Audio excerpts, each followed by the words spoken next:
एक बार की बात है। भगवान बुद्ध के आश्रम में एक अनुयायी आते थे जो सालों से आ रहे थे और आश्रम में प्रवचन सुनते और ध्यान किया करते थे। लेकिन पिछले कुछ समय से वह आश्रम में नहीं आ रहे थे। तो बुद्ध ने सोचा कि कारण जानने के लिए उनके गांव में जाया जाए।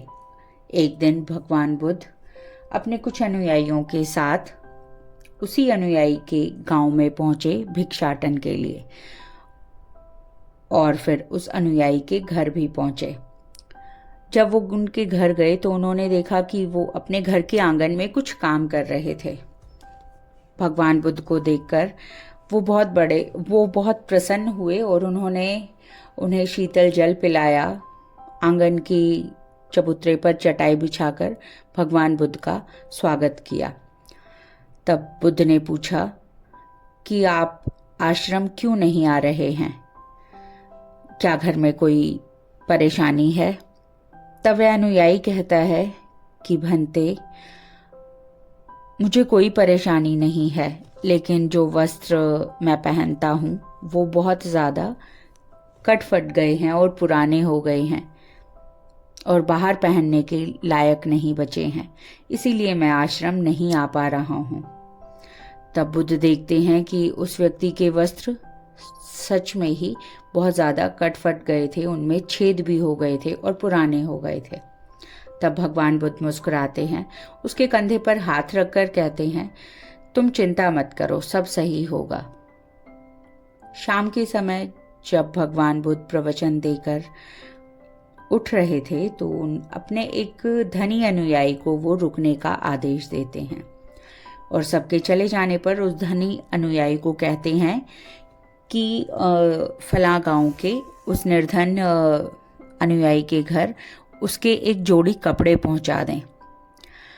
और जो धनवान अनुयायी था वो उस चीज को स्वीकार करता है और अगली ही सुबह उस गरीब अनुयायी के परिवार के सभी सदस्यों के लिए 2-2 जोड़ी कपड़े पोटली बांधकर अपने नौकर के हाथ भिजवा देता है।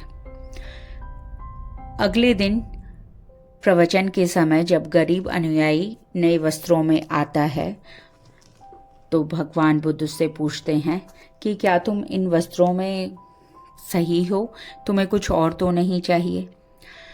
तो वो गरीब अनुयायी कहता है कि सबसे पहले तो आपका बहुत बहुत आभार, मैं इन वस्त्रों में बहुत सही और सुरक्षित हूँ और मेरे परिवार के सभी लोगों को वस्त्र प्राप्त हो चुके हैं। तब भगवान बुद्ध पूछते हैं कि फिर तुमने अपने पुराने वस्त्रों का क्या किया?